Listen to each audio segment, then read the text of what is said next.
Episode 42. Hello, thanks for tuning in to another episode of Dogman Encounters Radio. I'm Vic Cundiff, and I'll be your host as we listen to eyewitness encounters involving one of the most terrifying cryptids, Dogmen. Our guest tonight is Jim V. from Omaha, Nebraska. Jim, welcome to Dogman Encounters Radio. Thanks so much for coming. Hi, Vic. Jim, if you don't mind, please give us a brief bio on yourself. My name is Jim. I live here in Omaha, Nebraska. I've lived here all my life. I'm 49. We have a family business here in Omaha, and I'm a part-time starving artist on the side, and that's about it. Let's start at the beginning here, Jim. When you were young and out and about squirrel hunting one day, you thought you saw something in the woods. Tell us about that, please. It was one of these things where, as a kid, I'm raised out on a farm, and we did a lot of coon hunting, a lot of trapping. My granddad always had us out there hunting squirrels and stuff, so being out in the woods was no big deal for me. We'd spend all night out there coon hunting and stuff, but vaguely, early in my childhood and stuff, I went out squirrel hunting one day, and I was coming back. For some reason, there was like a clump of trees or something, and it had like the shape of almost a wolf-looking head or something in there, and I thought about shooting it, and I was just like, no, but I just kept staring at it, and for some reason, it just didn't look right, and I ended up just boogieing on out of the timber and stuff, and really never thought much more about it and stuff, and but like recently it's like stuff kind of jarred my memory on this Dogman topic. I know it's been quite some time since that happened, but looking back on it after all this time, knowing what you know now, do you think what you saw that day in the woods was a real Dogman, or do you think it was maybe just your eyes and mind playing tricks on you?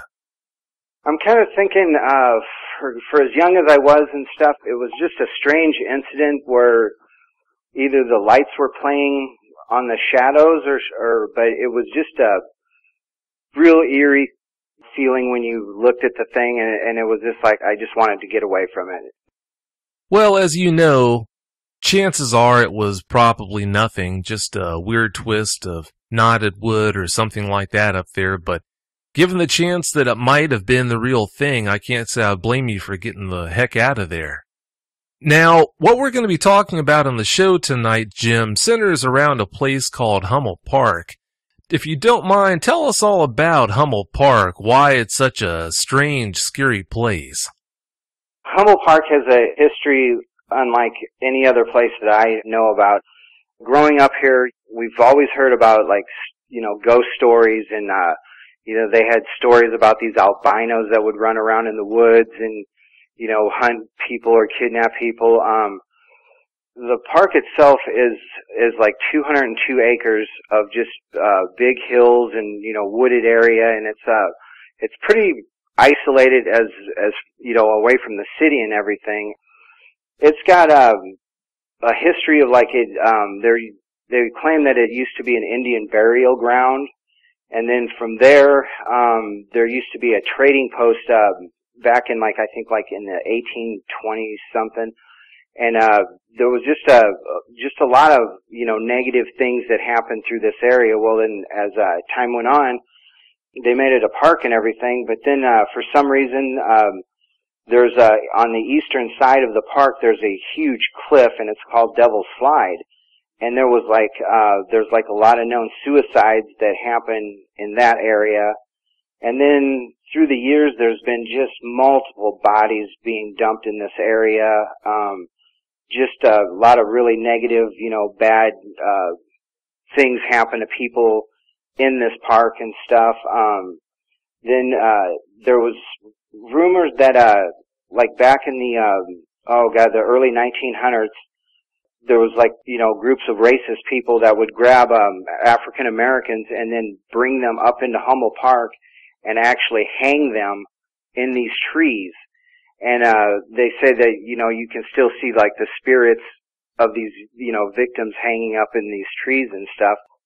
But it's just, they also have like the morphing staircase, which is these steps, that you really don't know how many steps there are. It's like changes each time. And, just the amount of strange, occurrences that go on in this park is just unreal. It's like known for like, one of the most haunted parks in, the United States. And we've had like multiple incidents of you hear things go through the woods and there's nothing there. There's constantly like, you'll hear screams or just, a lot of different things that you normally don't get in normal woods and everything. And, a lot of ghost hunters, during Halloween, they'll take tours and stuff through these woods and stuff. There's a lot of, pictures that are out there that, you know, of like different orbs and different, mist type things. And it's just a real unusual place because it's, you could have a really nice day, but the minute you go into that park, it's just got a really heavy gloom, darkness about it. It's just a real unnatural place. And, you know, everybody's always, you know, the adults would always tell us kids, you know, you don't want to be in there after dark. You know, don't go in there after dark because, you know, there was, you know, rumored of like murderers go in there and kidnap and kill people and just a lot of weird, you know, bizarre things. You'd hear like stuff like going through the tops of the trees sometimes, and it's just a really, really unusual spot. Oh, it sounds like it. Were there real stories about supposed albinos running around in that park? There was supposed to be like some housing thing that had these albinos, and then they would get out at night or something and then, you know, run through the woods and you know, terrorize stuff. But I mean, I grew up, you know, we'd go in the park all the time, and I never seen any albinos. I think it was more of one of these like, you know, an urban legend type thing, you know. I'm sure it had, you know, there was some truth somewhere that, you know, maybe somebody's seen an albino or something, you know, back in the day, but, I never encountered any, you know, these, bloodthirsty albinos that they talked about. Yeah, that does sound a lot more like some kind of an urban legend than something that you really had to worry about. Sounds like there is a fair share of things you do have to worry about in that park, though. It sounds pretty creepy, that's for sure. You mentioned the whole Devil's Slide thing. We have talked about David Pilates, and like you mentioned in one of our conversations, like he says, whenever a place has a name like that, Devil's Pass, Devil's Peak, Devil's Slide, it normally got that name for a reason. Does anyone in your area have an idea how it got that name, Devil's Slide? Actually, I went on looking for this, you know, where the name originated, and I couldn't find anywhere where the name, you know, actually originated from. And it's like really crazy because most of the stuff has been documented through the parks and stuff, or like the history. And the Devil's Slide, I couldn't find anywhere where it originated from, and that's kind of unusual, you know, on, you know, who named it or how did it get its name. Something else I've got to ask you about that you just mentioned. What's up with this whole morphing steps thing? You said something about there are steps in the park that whenever you count these steps, the numbers change or something every time. What's up with that? Yeah, it's called what do they call it? The hell staircase or something like that. And you start at the bottom and you count the steps as you're going up, and then you can count them on the way back down, and you never get the same number of steps, you know, either going up or down. And we've done it a couple times, and it's just like I think it's, you know, more of in your head, and you get too engulfed in like trying to figure out, you know, which step you're on and stuff, and they're pretty like spaced real weird too. So it's like, it's real easy to get, you know, messed up on, you know, counting, you know, going up or and then like you might not count the very top step, or you miss one. But these steps, they go up this like big hill, and they're pretty long and stuff, and it's like a kind of in the middle of the park area, and there was that's where they did a lot of the satanic rituals, and you've seen a lot of the satanic symbols and stuff that they would do in the park. That's another thing the park is really known for, is a lot of satanic like worshiping and stuff like that. Wow, you talk about a really creepy place. It doesn't get much creepier than that. Moving forward here, Jim, you've got a friend named Linda. Before we get into her encounter, tell us about her and what she means to you. Is she just a friend or a relative or what? Well, I have a friend that moved in with her, and she has a house that's located on the north side of Hummel Park, and it's like directly right across the road from the park itself. And I met her through my friend, just going over there helping him move. I met her that way. Oh, I've gotcha. Well, if you don't mind, let's get into her encounter. Please tell us every detail you know about what happened to her that day. Okay, well, I'm gonna go ahead and like tell like what led into that, her telling me is.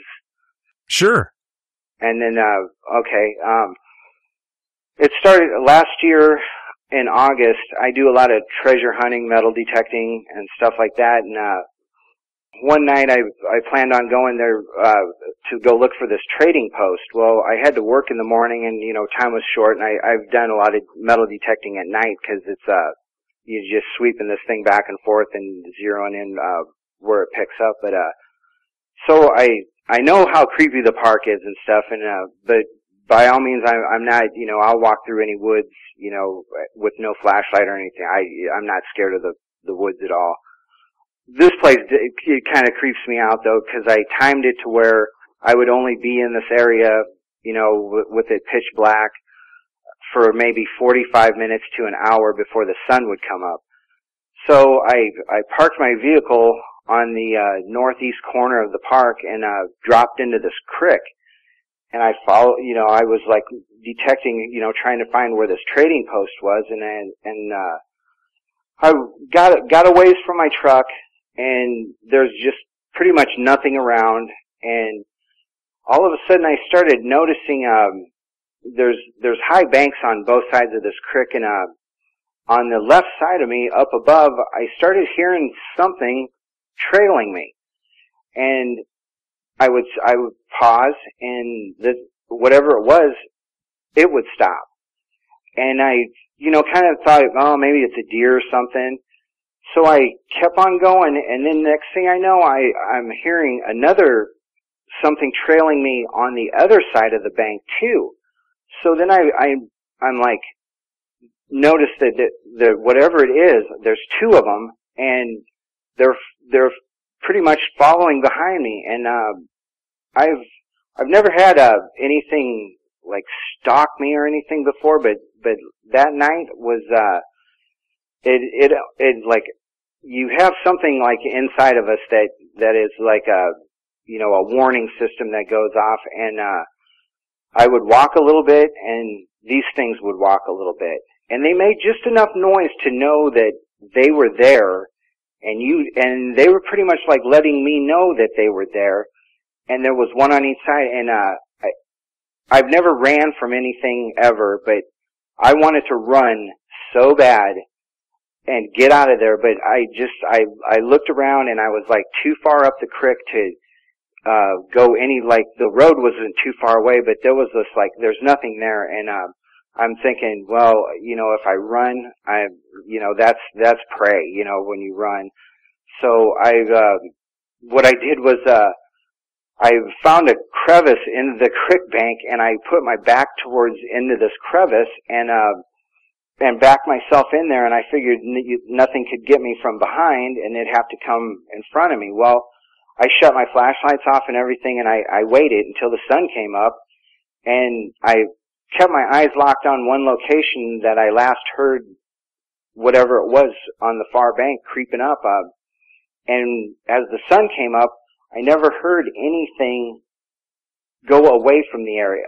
It was like very, very strange, but I knew I could. It was just weird. It was like they were pushing me, forward or something. It was like I was being herded almost. But I think the best thing I could have done was wedge myself in this, crevice on the bank and just wait till the sun came up. Well, leading into this, I knew nothing about Dogman at the time, and like in probably December is when I first started, reading about Dogman and just kind of, and then that's when, I had a couple friends, my friend Jason and Ryan and Chris. We'd sit around and start listening to, Dogman episodes and stuff, listen. I mean, because then it just like it was like, oh wow, this is really unusual and cool and stuff. Well, my friend, this other friend I had, I helped him move into this house, this Linda, and she lives on the backside of Hummel Park. And her house wasn't too far away from, where the creek was where I was at. Well, I'm over there helping and, just joking with her. I asked her, I'm like, well, you see any, ghosts or anything? And, she was just like, oh no, I don't hear any, ghosts or anything like that. And then I was like telling her I was in there at night and what happened to me. And it was like, a look came over her face, and she looked at me and she goes, you don't want to be in there at night. She goes, you just really don't want to be in there. And I'm like, well, why? And then, she goes on to, tell me that, one day her and her husband come around the road there, and she said when they came around the corner, here's this, she said a disfigured, like coyote or wolf, and you could, and I could tell, like, in her voice and the way she was trying to describe this thing, she really didn't know what she was even really looking at, and the closest thing that she could compare it to would be a coyote or a wolf. And she said that the fur on it was like, just like a normal coyote kind of. She said it was just real scruffy, but she said that it had disproportional legs, and she said the legs were like so long that it just didn't match the body, and she said it was down on all fours, and she said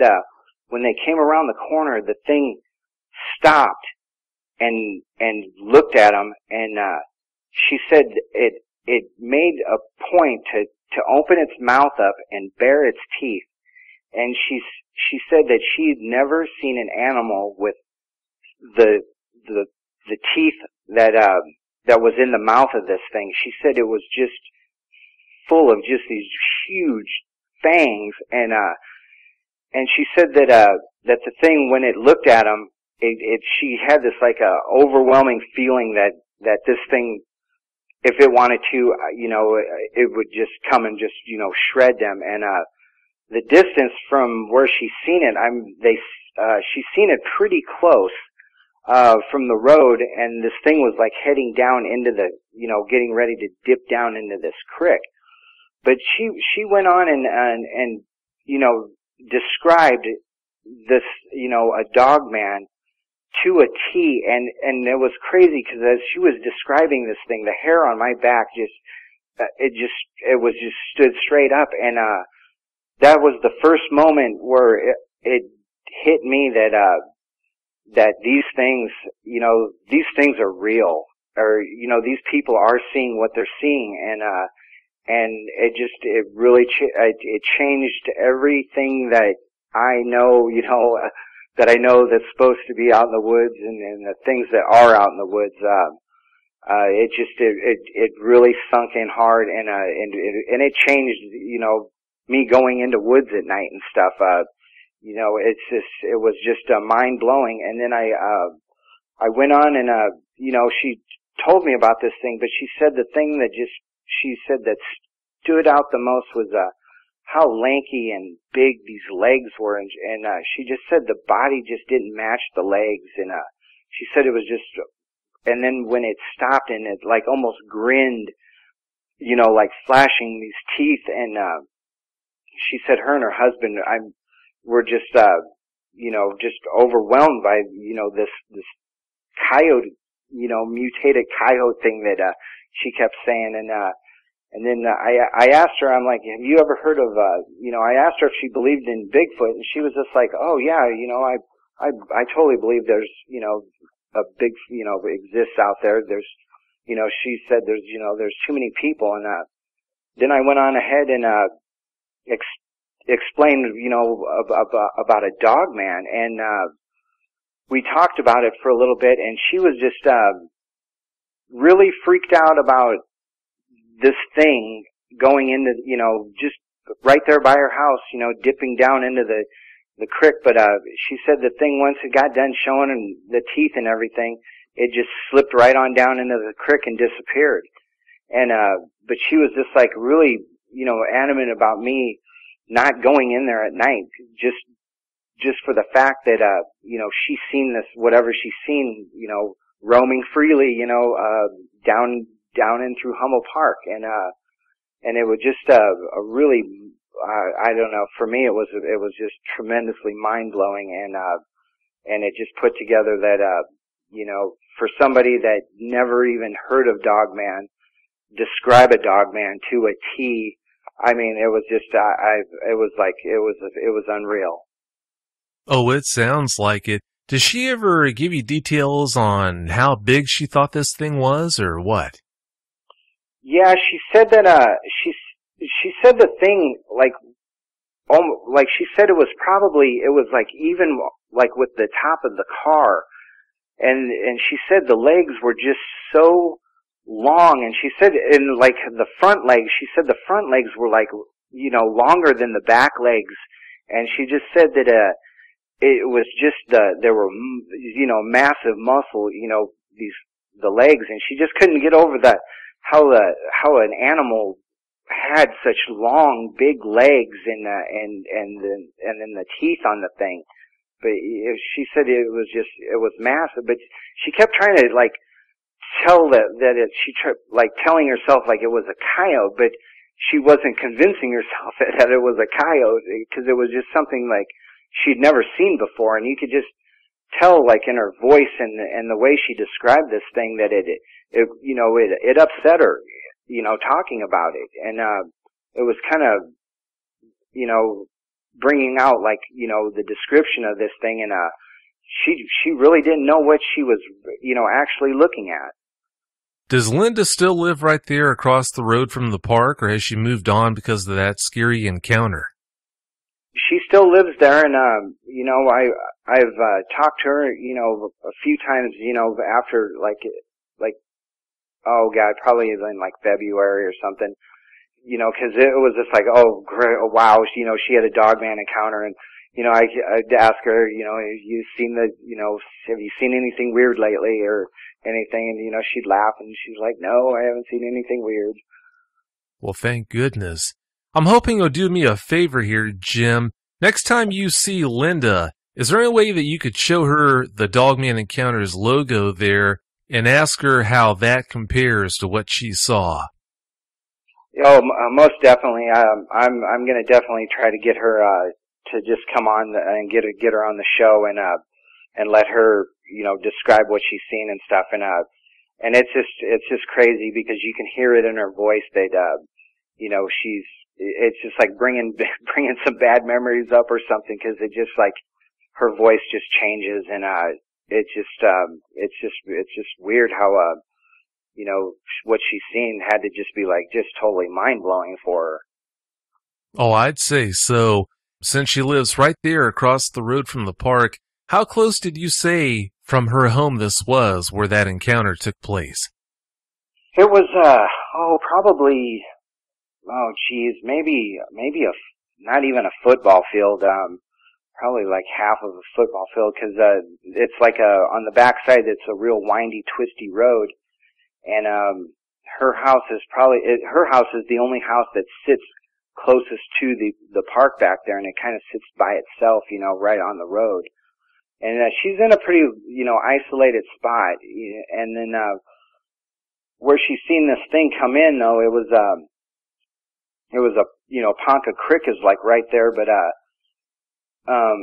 she said it was just coming across the road out of this field with these they planted a bunch of these like little pine trees and stuff, and she just said it was, it had to have come, up out of this thing and then was crossing, but she said the thing just looked really agitated or something, that they had, seen the thing, or, it seems like it's a common trait that these things do not like to be seen.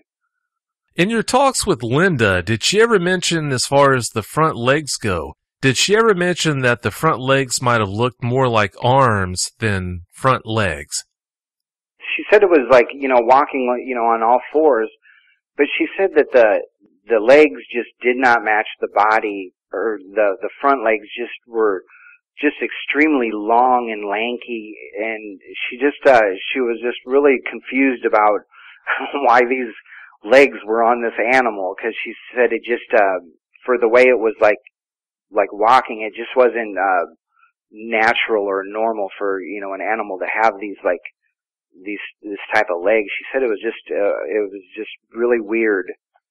She must be really brave to have that encounter and not have moved, to still be living there, right there, 100 yards from where that encounter happened. That takes a lot of brass.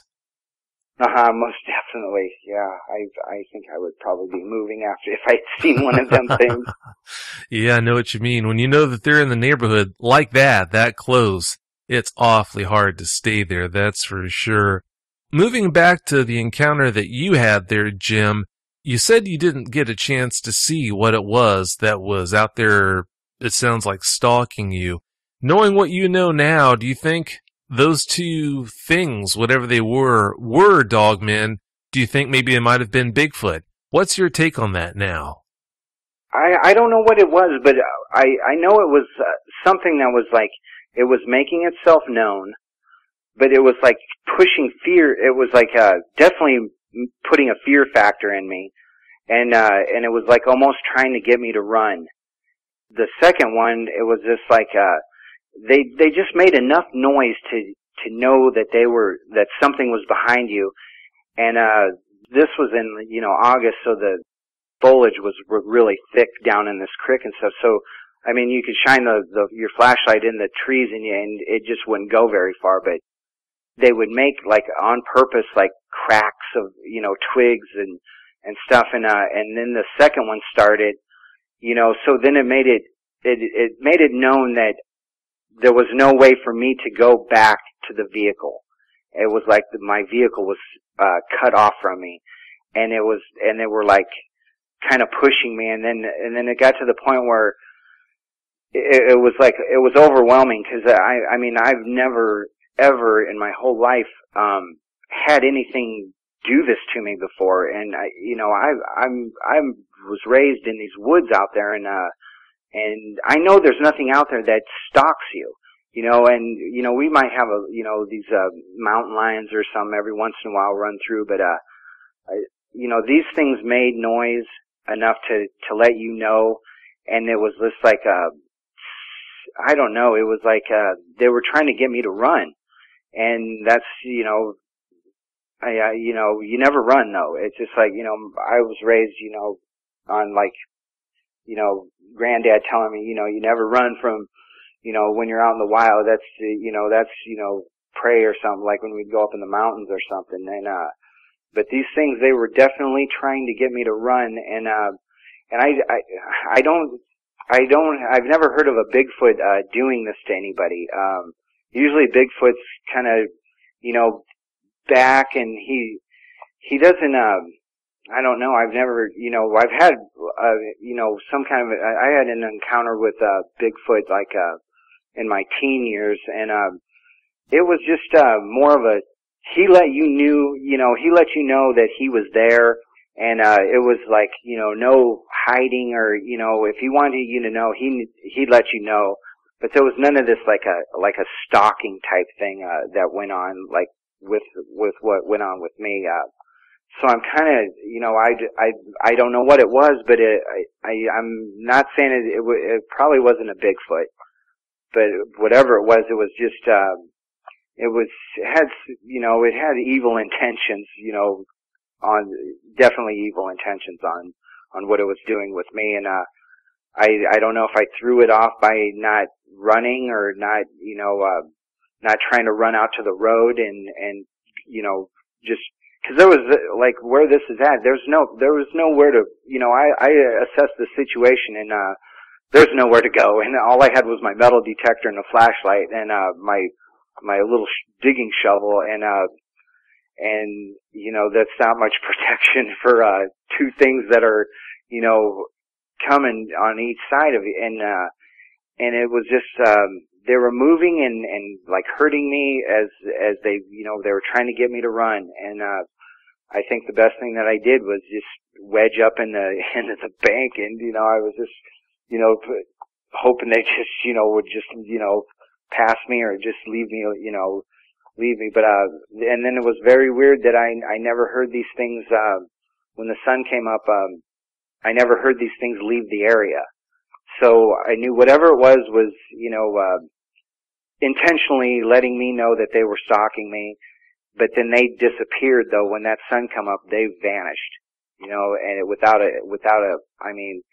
and another thing I'm so stupid that I didn't notice it. Everything went quiet.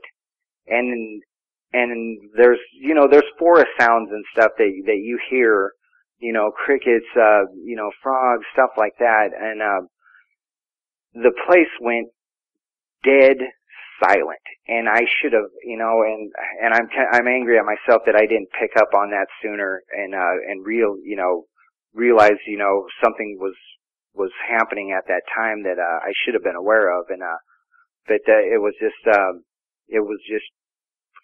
just weird how, the things just went silent and these things were, behind me and they made it to where I knew that, I wasn't going back the same way I came in on that crick and it was just, it just blew my mind because I've never been stalked like that before. Through the course of all this, Jim, when did the woods go quiet? After you'd backed into that crevice trying to protect your back, or did that happen when you were moving to that crevice? Yeah, it was this. Like when the creek winds around and goes through these bends and stuff, and probably when I realized I was too far away from the truck, that's when I picked up on how quiet everything was, because, I'd stop and I'd listen and, and I noticed that I was just like, wow, this is not right, that everything was dead silent, and then, and it just, I don't know, it just I think we've got something built into us that registers on this stuff, because, it was just, it was a feeling I've never felt in my entire life, and to experience it and to know that there's no escape and you're in danger and you can't run and, you have, limited weapons of a plastic metal detector type thing and a little shovel. It was just, it was really weird. But, as the sun came up, you heard the forest come alive again, and it was just like someone flicked the switch and turned the forest back on, with the sounds and stuff. I mean, it was a distinct on off with the forest sounds and stuff.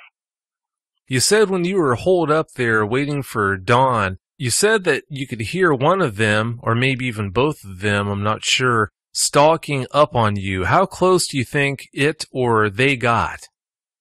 They probably got, cause I was down in the creek and like on one side the bank goes up maybe 6 feet, and then the other side is probably maybe 20 feet. But, God, they had to be close, cause, the one on the far side of the bank, it was like, I heard it right above, in these trees, and just before I shut everything off, I scanned the area with my flashlight, and I couldn't see anything, but it just stayed in the edges of the woods of where the flashlight didn't penetrate it, but you just knew it was there, because it made it very clear that, where it was positioned, and then the other one did the same thing, and probably 30, 40, 50 feet away from me, maybe, if that. Yeah, in a situation like that, that would feel like 3 feet, probably. Yeah, it was like, because you just didn't know where you didn't know where they were, and that's what was like, really scary, because you knew they were close, and you knew they were there, but you didn't know where where exactly these things were. Yeah, that's got to be the worst part, not knowing. I'm trying to visualize this crevice that you had backed into to try and protect yourself. Was it a situation where you didn't have protection over your head, but you did have it behind you where they could get to you from behind and above? Or was your head protected too? Yeah, it was kind of there was like a tree that uprooted it and kind of fell down into the creek, and the only thing I could, at that moment in time was like, I don't want something coming from and hitting me from behind, and I don't want something, coming from me at two different angles, and I just, thank God that tree was, right there and stuff, and it had the ground all, rooted out and stuff, and, and I just, I just wedged myself up inside this, thing, so there was nothing that could, get me from my backside, whatever was going to come at me, they had to come, at me just from the front, and, then I could just deal with it, just one-on-one, or, and not have to worry about nothing coming and getting me from behind. Yeah, that's just too much right there. I've got 2 more questions for you about your encounter, then I want to move on and talk about the encounter that the food distributor you were telling me about had. When all this was going on, did you ever detect any strange smells? I'm sure all of your senses were on overdrive. Did you ever smell anything strange? No, I just your normal, forest creek smell. And it wasn't even windy either, so I mean, if it had a smell, I would have picked it up, because I ended up walking back. Once the sun came up, I ended up going back through that area again, and no, I didn't pick up any unusual smells or anything. I'm sure that walk back to the truck had to be the fastest walk of your life. Oh yes, it was. Yeah, I can only imagine. Now, how far were you from your truck when all this was going on, when you were in that crevice? It's like when I first started noticing it, I wasn't, real far away from my truck, but it was just like, far enough to where I couldn't get to my truck, and these, and both of them made it known that they were between me and my truck. And I would say, maybe half a football field or something like that, up through the, as the creek winds and stuff. But I could have got up on the road and, ran from the road, probably a lot faster than going back through the woods in the creek area. But then again, it's just like, you're on the road and there's nothing on the road and you're exposed again, and that's just, I don't know, it was just, one of them situations where I really didn't want to expose myself. Oh, I don't blame you. Now, if you don't mind, let's talk about this encounter that the food distributor had.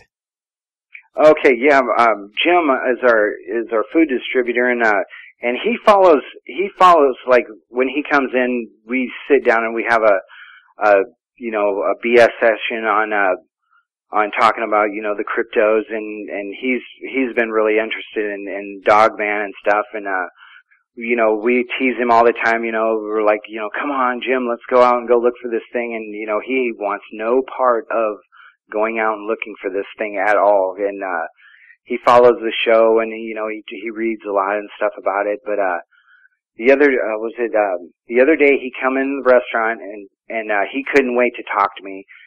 And I got caught up and I went over and was talking to him, and he goes, "Listen to this." He goes, "I was coming back from Fort Calhoun and I seen this thing, and it looked just like what they show on TV of the chupacabra dog." He said it was this huge, like hairless, dog looking thing on the side of the road, and he said the thing was just like giant, and but it had no hair on it, and it just a really gnarly looking animal. He said it was just it just freaked him out how ugly this thing was, and to see it on the side of the road, he said it looked just like what they found like down in Texas or something, one of them hairless, real ugly looking, like a mutated dog or something. But he said the thing was it was big. And then I'm like, well, if it stood up on two legs, I go, just joking with him, how big do you think it was? And he's like, oh, he said it would easily be 5, 6, 7 feet if the thing stood, straight up. And he goes, "You don't think it was a Dogman?" And I'm like, well, I don't know what you've seen, but it sounds like you've seen something pretty unusual. Yeah, I'd say so. Whatever he saw was not run-of-the-mill, to say the least. The fact that you said that he told you it was so big, if it had stood up on its back legs, he told you it would have been 6-ish, maybe even 7 feet tall. I can't really think of anything else it might have been, but since I wasn't there, who knows? Yeah, totally. But he was just blown away by how ugly the thing was, and just how big. And he said there was just no hair on the thing, and he said it was just had these wrinkles and the rolls of skin, and he was just he said it just freaked him out. Well, I can understand that. I've heard of really mangy-looking dogmen, but I've never heard of one that was totally devoid of hair like that, so that's a head-scratcher. It sure makes you wonder. Yeah, most definitely. And he follows the different types of cryptos and stuff, and he was excited about it, but I asked him, I'm like, well, did you stop and get a really, and he's like, oh heck no. He goes, I kept on going. Yeah, I can't say I'll blame him there. You mentioned the burial mounds that are in Hummel Park. What do you know about those? Well, it's been like passed down, like my family's like homesteaded down in this area, and there was like you can find like a lot of Indian artifacts, but it's always been rumored that there was burial grounds through this whole these bluffs that overlook the river, and that's where Hummel Park and stuff is. And it's just been rumored, but then, back in the really early days, we had the Mormons come through, and, they had a really bad winter, and there was like over 1,000 of them died. Well, they buried them up here in the hills somewhere in a mass grave, and nobody really knows whereabouts they did that, so it's like, we've got like Indian burial, we got Mormons that got buried in this area, in like a mass grave, and it's just, it just adds to the creepiness of this area. Oh, I'd say so. You said that there are Native American burial mounds in the area. Are you talking about actually in the confines of Hummel Park, or is it outside the park? There was supposed to be I don't know if it was a chief or not, but he got excavated across the street from Hummel Park on the north end, up in the hills there. And there's been, that's the only one that I've known of that actually got dug up by archaeologists and stuff, actually excavated that way. But it's just been rumored that these these Indians, they had these they would bury their dead on scaffoldings, overlooking the river and stuff, and this was that's how they did back then, and it was like this whole area was like that. just connecting the dots here, we are talking about Nebraska. Let me guess, are there a lot of cornfields in the area as well? Yes, there is.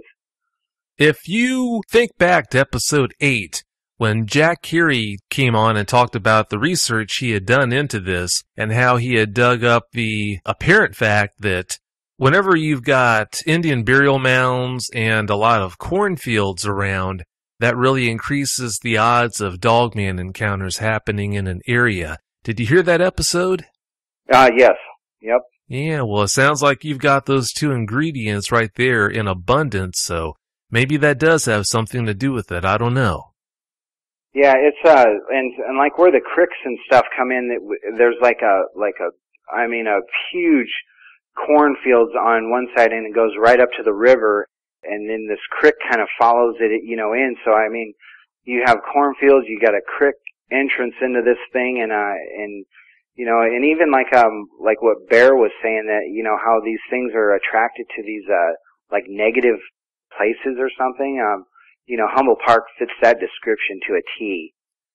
It sure sounds like a really good place to stay away from, especially at night. But having said that, since you had your encounter, we don't know what it was that was stalking you that night. You never did get a chance to see it. But after talking to Linda about her encounter, and after talking to Jim about his encounter with whatever that was that he ran into that night, has that sort of piqued your interest and put you in a position where, I know you mentioned that the woods aren't the same now as they used to be for you, and that you used to be able to just go out into the woods at night and you never feared anything. But having said all that, do you still try to look into this whole Dogman thing now by maybe walking roads or driving around at night? What's the story on that? That's a tough one, because it did, like, when Linda started describing what she's seen, it changed. It changed me as, like, going carefree out into the night and, and not worrying about anything. I'd go down to southern Nebraska, and hunt these creeks and stuff for, artifacts and stuff at night, and not even think, twice, and now it's just, I don't think, you wouldn't catch me out there at night, anymore. It's like, it's definitely, it opened my eyes that, there's things out there that we don't know about, and they are out there. Unfortunately, they are out there. That's right. Before you had your encounter, and then obviously, like you said, you talked to Linda after you had yours and found out about what she had seen that night. But before you had your encounter, had anyone in the area, now that you've been looking into the whole Dogman topic thing, had anyone in the area had an encounter of their own?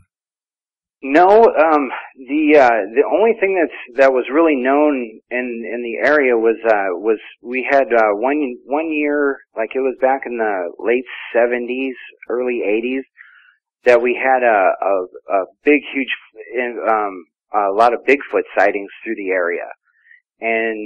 But there was, there was nothing, nobody ever talked to, I never heard of Dogman or anyone describing, a wolf type thing, anything like that. It was just Bigfoot, and everything was, Bigfoot this or Bigfoot that, and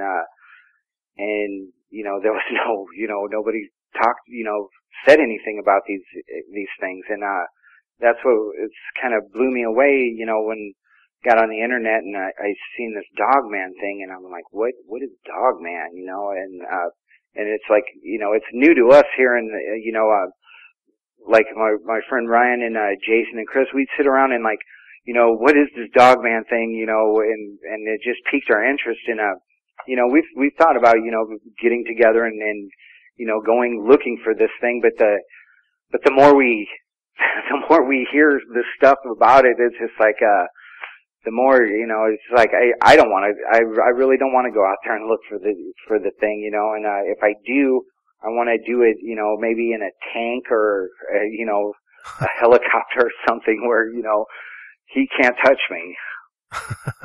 Yeah, I can't say I blame you there. I guess if you're in a M1 Abrams, I guess he would be in good shape. But I don't blame you for not wanting to go out and put yourself in a situation like that. Well, Jim, it's time to wrap the show up. Do you have any closing comments you'd like to make? No, just, I do have a request from my friends, that they wanted me to tell you hi, and it's from, Jason, Ryan, Chris, and, Tanner. They they follow the show and everything, and they're big fans of yours and stuff, and, I had to make sure I told you hi from them, so, and then my son Landon, he's 6, and every Friday night, it's just like, come on, Dad, you gotta listen to Dogman Encounters, and that's what we do, so. Landon's 6, and he's a fan of the show. Yep, he's a big fan of it. Wow, that's funny. What did you say the names of your friends were? It's, Jason, Ryan, Chris, and, Tanner. That's like our little clique of our Dogman group. Jason, Ryan, Chris, and Tanner, thanks for listening to the show. I appreciate it. Do you have any other closing comments you'd like to make there, Jim? No, I'm pretty good. I'm gonna just wait for next week's episode and hopefully get some more information about the Dogman. Well, I hope I don't disappoint.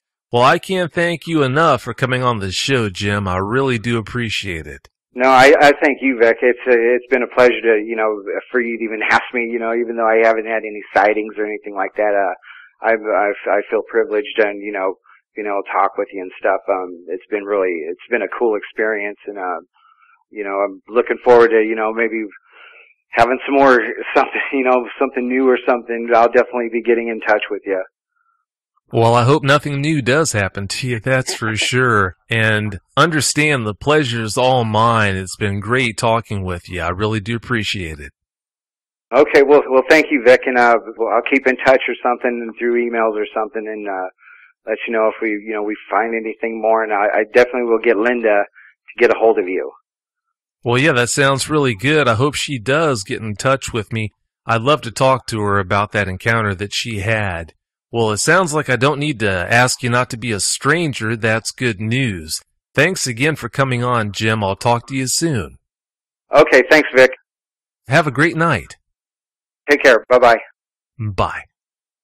If you've had a Dogman encounter and you want to speak with me, whether in private or on the show, you can reach me at contact@dogmanencounters.com. I'd love to hear from you.